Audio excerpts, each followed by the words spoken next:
आज है चंडीगढ़ से ऑस्ट्रेलिया साइकिलिंग ट्रिप का डे 442 और आसाम में साइकिलिंग करते हुए आज पूरे 10 दिन हो गए हैं। बुधवार के दिन की शानदार सी सुबह है और मैं ये वीडियो रिकॉर्ड कर रहा हूँ इस जगह पे जिसका नाम है भदोई पंचाली। ये है इंडियन ऑयल का पंप जहाँ पर मैं कल रात रुका था। लेकिन हाईलाइट ये नहीं है, अब जो मैं आपको बताऊंगा वो इस पूरे वीडियो की हाईलाइट होगी। The most heartwarming breakfast experience. इस पेट्रोल पंप के ओनर हैं सौरभ बोरा और बिमल गोगोई। उन्होंने और उनके परिवार ने कुछ ऐसा किया जिसने मेरा दिल जीत लिया। उन्होंने मुझे इन्वाइट किया अपने घर पर आकर उनके साथ नाश्ता करने के लिए और मैं बड़ा हैरान हुआ कि मुझ जैसे साइकिलिस्ट को कोई अपने घर पे कैसे इन्वाइट कर सकता है। सुबह 6:30 बजे वो पर्सनली मुझे बुलाने के लिए आए। चलिए मैं आपको बताता हूँ कि मुझे किस तरह का खाना यहाँ आसाम में इस प्यारी सी फैमिली के साथ खाने को मिला। ईमानदारी से कहूंगा कि मैंने जिंदगी में कभी भी इस तरह का कुछ भी एक्सपीरियंस किया ही नहीं है। आपको खुद ये देखना चाहिए। पूरी और सब्जी खाने के बाद, एक कप चाय पीने के बाद मुझे खिलाया गया आसाम का एक ट्रेडिशनल डिश जो सच में शानदार था। उसका फ्लेवर, उनका वो प्यार, सब कुछ ऑथेंटिक था। मानो जैसे सब कुछ परफेक्ट हो। जलपान बोलते हैं इसको। Is it something traditional? So when we have it, what time of the day we eat or any time? In the morning, actually. In the morning with the breakfast. Yeah. That's Mostly in the wonderful. morning, Yeah. especially in this Bihu time. This Bihu, this. Oh really? It's related to Bihu. Yeah. And like, what is the connection, if you can tell? actually Bihu is a harvesting festival, no? Yeah. That's why actually it is linked with. This is made of rice. Yes. So that puff. mainly our cultivation we are connected to rice only. That cultivation, rice cultivation. Rice cultivation. So we eat this dish at that time. Step will be we need to mix it, huh? Yeah. Okay. And okay, these three things will be mixed Yeah, together. mixed together. Okay, let me do it first. So after mixing, we can have. You can have. It's like a blast of flavors inside the mouth. You know, different flavors all together. Yeah. So I can feel curd, that sweetness of jaggery, and of course that crunchiness. Not now they are not crunchy anymore, but they are there. So that puffed rice, muri, yeah. This is That called what I Assamese that I jalpan. told ना वो गुरुम बोलते हैं ना उसको गुरुम? मुड़ी जैसा बोलता है बोला गुरुम जैसा नहीं? हाँ वो क्रांची है मतलब मुड़ी से Yeah, क्रांची है। muri se thoda crunchy है. It's really good. Thank you so much. Can you tell me the name again? What do you call it? We call it jolpan. जलपान Jolpan means jolpan is actually a Indian word. Everyone Hindi में भी जलपान बोलता है. But I'm surprised. जलपान का मतलब होता है पानी और खाना. हाँ लेकिन पान मतलब पान खाना और जल और जल मतलब means पानी. तो जलपान. तो किसी when we have a guest at home we say जलपान करके जाओ. That But way. we call this as Yes, jolpan. I'm very surprised कि पानी का ना मतलब स्वीट डिश का नाम जलपान. That's amazing. I will never forget the name of it now. लेकिन उनकी ये जनरोसिटी यहाँ पर आकर के खत्म नहीं हुई। उन्होंने आसाम के ट्रेडिशनल गमछे से मेरा स्वागत किया और हमने साथ में एक ग्रुप फोटो भी क्लिक की। ये कुछ ऐसी अनमोल यादें हैं जिनको मैं जिंदगी भर अपने साथ रखना चाहूंगा। वीडियो एडिटिंग वर्क करीब 7:30 बजे का टाइम रहा होगा। मैं वापस पेट्रोल पंप पर पहुंच गया और पता है आज बुधवार का दिन है। आज का दिन होता है जब शाम को 7 बजे मुझे आप सबके लिए वीडियो रिलीज करनी होती है। यहाँ पर भी उनके परिवार ने मेरी फुल मदद की। 11:50 तक मैं उनके ऑफिस में बैठ करके वीडियो एडिट करता रहा। उसके बाद मैंने उसे अपलोड किया। Thank you so much. Thank you. मिलेंगे फिर कभी। ओके गुड़िया, बाय। उन्होंने मेरे काम को, मेरी मजबूरी को समझा और मुझे हर तरह से सपोर्ट किया। उनके बगैर ये वीडियो एडिट होके अपलोड हो पाना इम्पॉसिबल होता। Duliajan is my next target, not far.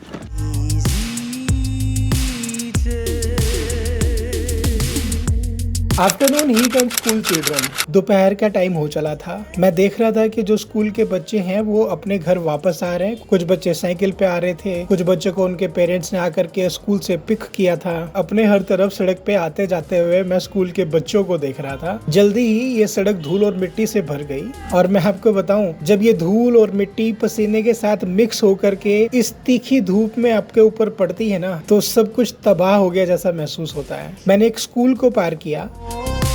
और मैंने देखा कि जो स्कूल के बच्चे वो बहुत बड़े एरिया में फैले हुए हैं, या तो वो साइकिल चला रहे हैं या फिर पैदल चल के घर जा रहे हैं।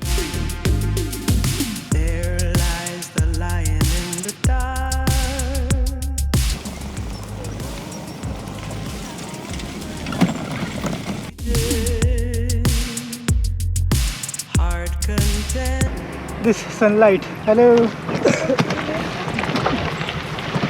See, huge open fields. मैंने एक किसान को हाथ में प्लास्टिक की बास्केट पकड़ के सड़क की तरफ आते हुए देखा। मुझे लगता है गांव में कुछ इसी तरह की जिंदगी होती है। See how beautiful the houses are. They have open space, greenery.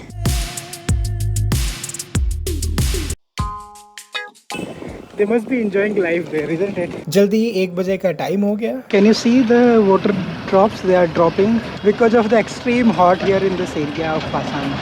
मैं पहुंचा इस खूबसूरत से दिखने वाली नदी पर। Crossing this river and that is the railway bridge. It's a big river. Sand mining is happening there in that area. Much needed rest and local food. जब मुझे लगा कि अब मैं इस तीखी धूप को और ज्यादा बर्दाश्त नहीं कर सकता, तो मैंने कहा चलो एक ब्रेक ले लेना चाहिए, और मुझे ब्रेक मिला इस जगह पर। तो वहाँ जो कुछ भी मुझे मिला मैंने वो खाया। ये जो स्टॉल है ना, उसमें हर चीज बांस की बनी हुई है। यहाँ की छत, दीवारें, ये टेबल, ये बेंच, सब कुछ बांस का बना हुआ है। मैंने यहाँ पर 2 प्लेट पूरी और सब्जी खाई, 1 कप चाय पिया और टोटल इनको 50 रुपए पे किया, और साथ में की कुछ घंटे बैठ करके रेस्ट, जिसकी मुझे बहुत ही ज्यादा जरूरत थी। वहां से मैंने अपना सफर शुरू किया 3 बजे। अब मैं थोड़ा बेहतर महसूस कर रहा था और मुझे लग रहा था कि जरूर अब मैं साइकिल चला सकता हूँ। रास्ते में मैंने कुछ गांव के लोगों को बांस की झोपड़ी बनाते हुए देखा।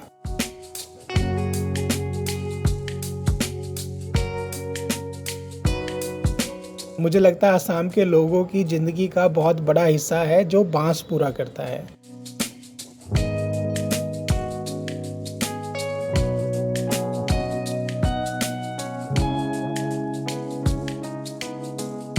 जल्दी ही मैं वापस तीखी धूप में राइड कर रहा था।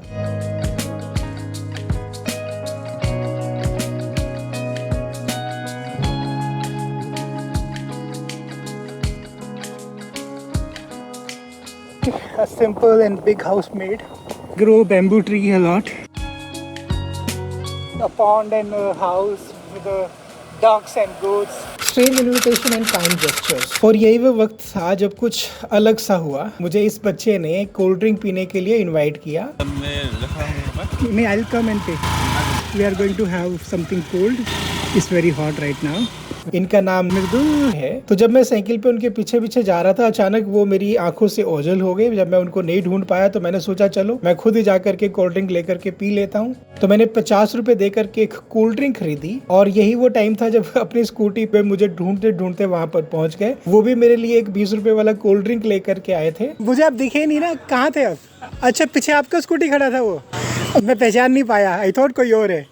नहीं ठीक है, you take this, I will take this, it's okay. दीजिए ना, आप घर ले जाओ उसको। आप ज़्यादा के तो मैं उसको पेमेंट करता हूँ। कितना हुआ? नहीं चाहिए। नहीं भाई, ऐसे मत करो प्लीज। ना गर्मी से आप आसाम विजिट। अरे गर्मी तो बहुत बुरा हाल है। तो ये आप रखो फिर मेरी तरफ से। Let's have exchange offer. उसको घर लेके जाओ, इसको मिलके पीते हैं, है ना? गुड। 50 रुपए वाला कोल्ड ड्रिंक मैंने खरीदा था, उसको हम लोगों ने वहीं खड़े होकर बातें करते करते पी लिया। मुझे लग रहा है कि ये शायद हम दोनों के बीच में एक फेयर सी डील हो गई है। यहाँ पर हमने कोल्ड ड्रिंक और साथ में कुछ अच्छे से मोमेंट शेयर किए। जब शाम के 4 बज जाते हैं ना, तो मौसम थोड़ा ठंडा हो जाता है, और यही वो वक्त होता है जब गांव के लोग अपने अपने घरों से निकल के बाहर आ जाते हैं। और यही वजह है कि इस वक्त आपको सड़क के ऊपर कुछ ज्यादा चहल पहल नजर आती है पिछले कुछ घंटों के कंपैरिजन में। Some festival is going on. The kind of a house it is. What do you say about it? Oh my God, you are so cute. Oh, hi. Maybe he's left behind from them. Even the steel, even the factory is made inside this. जब मैं cycle चलाता हुआ जा रहा था ना, तो एक आदमी आया और उसने मुझे रुकने के लिए कहा और दिया मुझे बड़ा अनोखा सा एक gift. Treat what I can give you. But that's so amazing, huh? That can be the best gift ever, according to me. It's so fun. Do you like to have some biscuit or something? No, nothing. I think this is the best thing you have already given to me. I love it. That's my favorite, man. Make video about this farming thing because there is a gap knowledge gap between farmer and the technology. So we try to give them the technology in a very simplified way. What's the name of your YouTube channel Assam Green Tech. and website? AssamGreenTech.com. Oh, it's nice name by the way, Green Tech. Yeah. Green technology. Yeah. It's all about organic farming. It's not all about organic, because if we go all about organic, then we will have same situation like Sri Lanka. Yes, we have learned. So a lesson. I'm not big fond of this of organic things, Yeah. because we need chemicals, but in limited way. Can you tell proper your way. name again? Pankaj Thakuria. Keep it up. You are doing a great work. My best wishes are with you. Thank you. Pankaj भाई से बात करके वाकई अच्छा लगा। मुझे लगा कि ये बहुत ही जेन्युइन और बहुत ही वार्म हार्टेड से इंसान है। इवनिंग मैजिक विद लोकल के जल्दी ही कुछ गांव के लोगों ने मेरा पीछा करना शुरू कर दिया। वो hello, how are you?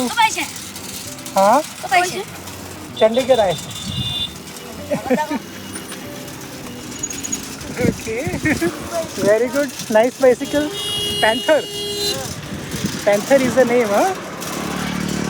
Very nice. खिलाओ। हाँ, ये ना।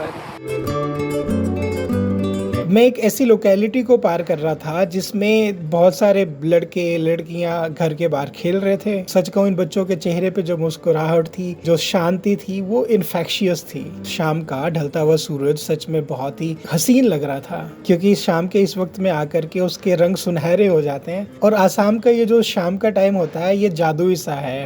हर चीज कुछ ज्यादा ही एक्टिव, ज्यादा ही जिंदा सी महसूस होने लगती है। इस जगह पर भी आपको वो जो छोटे छोटे झोपड़ी जैसे दिखने वाले घर हैं वो नजर आ जाते हैं, और साथ में नजर आता है उनके सामने बड़ा सा फ्रंट यार्ड यानी कि आंगन, जिसको उन्होंने चारों तरफ से बांस की चारदीवारी से कवर कर रखा होता है। इनको देख के मुझे ऐसा लगता है कि ये खुद स्वर्ग के किसी टुकड़े की तरह हैं, जो इस जंगल की जमीन पर आसमान से उतर आए हैं। इवनिंग का टाइम हो, ठंडी ठंडी सी हवा चल रही हो और आप इस तरह की सड़क पे राइड करने का आनंद ले रहे हो।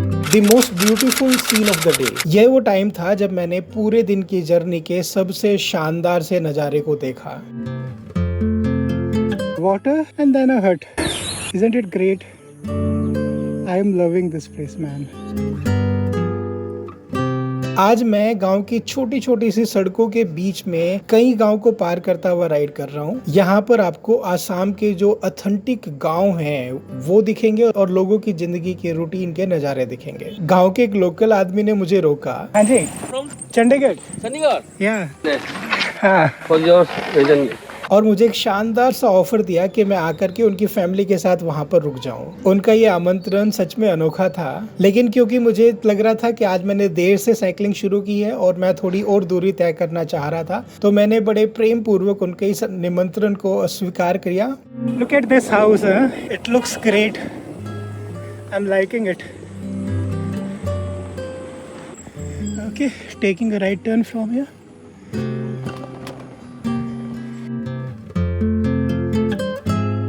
मैं आप सबके साथ ना एक टिप शेयर करता हूँ। अगर आप साइकिलिंग कर रहे हो और डॉग्स आपके पीछे पड़ जाएं, तो बेस्ट तरीका ये होता है कि आप उनको पूरी तरह से इग्नोर कर दें।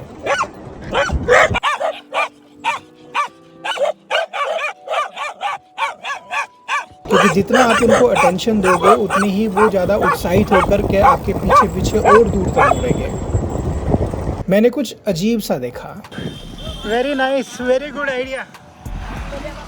I hate this. What a bumpy road it is. मुझे लग रहा था कि मेरा ये दर्द है आज खत्म नहीं होने वाला है। Despite of having a good stabilization in the phone, I'm suffering.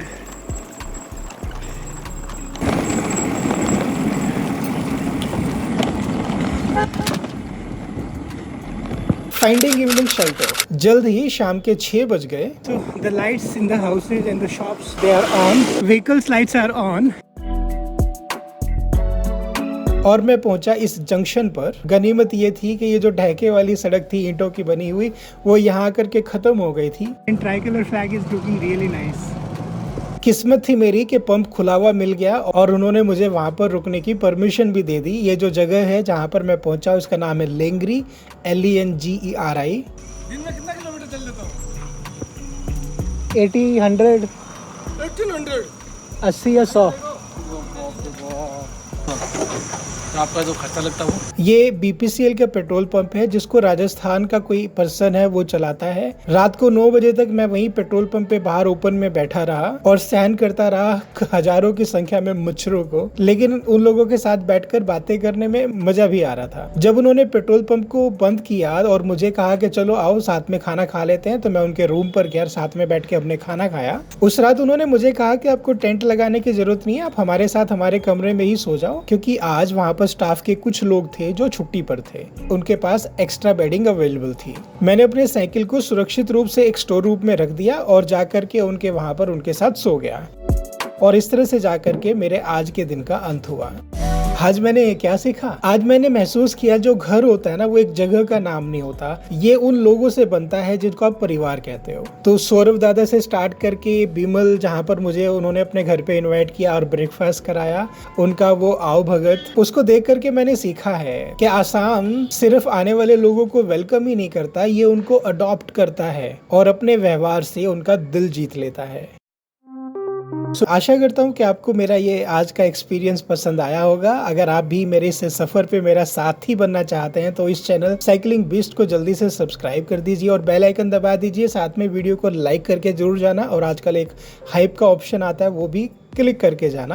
कल का दिन भी बड़ा शानदार था, मैंने कुछ अलग ही तरह का एक्सपीरियंस लिया। इसमें आपको देखने को मिलेगा कि आसाम के लोग एक नॉर्थ इंडियन साइकिलिस्ट को कैसे ट्रीट करते हैं, कितना प्यार बरसाते हैं और किस तरह का तजर्बा रहता है जब आप आसाम में साइकिलिंग करते हो। उस वीडियो का लिंक मैं आपको यहाँ पर दूंगा, इस वीडियो के बाद जाके उसको जरूर देखना। और जिन जिन लोगों ने मुझे सपोर्ट किया मेरी इस जर्नी के ऊपर, उनके नाम मैंने यहाँ पर दिए हैं, उनको एक बार जाके थैंक यू जरूर बोलना। आज के एपिसोड में इतना ही है, अब हम मिलेंगे एक और दिन की एक और कहानी के साथ अगले वीडियो में। अपना ध्यान रखिए, हंसते रहिए, मुस्कुराते रहिए। Bye bye.